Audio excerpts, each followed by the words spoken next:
Hey guys, tara samahan niyo akong magluto ng isa sa mga popular na Filipino stew dito sa atin sa Pinas, ang chicken afritada.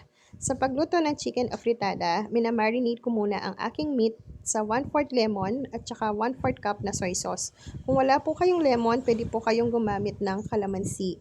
So, imimix ko yan at imamarinate for at least 30 to 1 hour. So, importante na imarinate para manuot ang lasa at mas masarap. Then, magpiprito na ako ng carrots, patatas.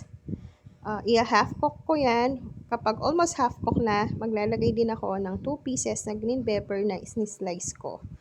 Ang patatas po ay may starch. So, para ma-prevent yung pagkapanis ng yung ulam, kailangan talagang i-fry muna yung patatas.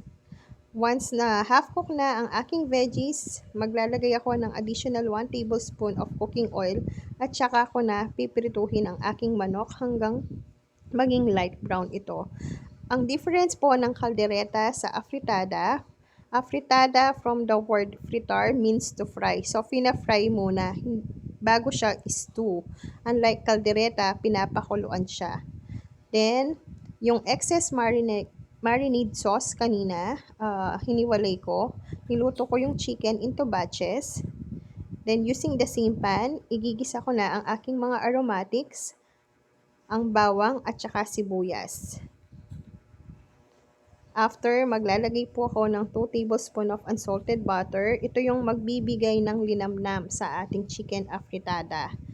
Once nag-melt na yung butter, ilalagay ko na ang aking chicken na minarinate at pinartial fry ko kanina.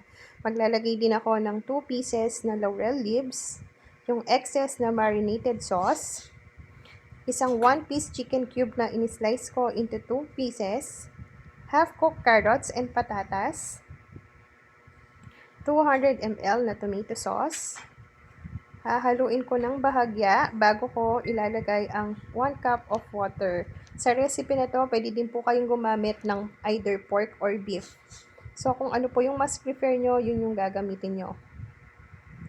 1 cup water at saka ng 2 tablespoon of cheese na kinat ko into cubes.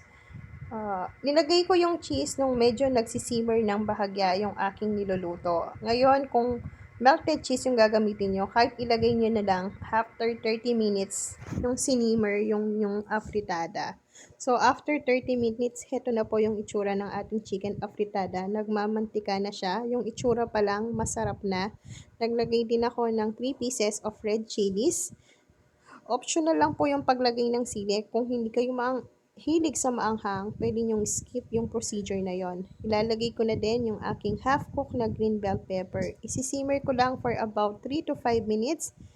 Then, after 3 to 5 minutes, ayan po, luto na ang aking cheesy chicken afritada na confident akong magugustuhan nyo. So, hopefully, matry nyo din to at pwede nyo tong iserve kahit sa anumang okasyon. Thank you for watching. Bye!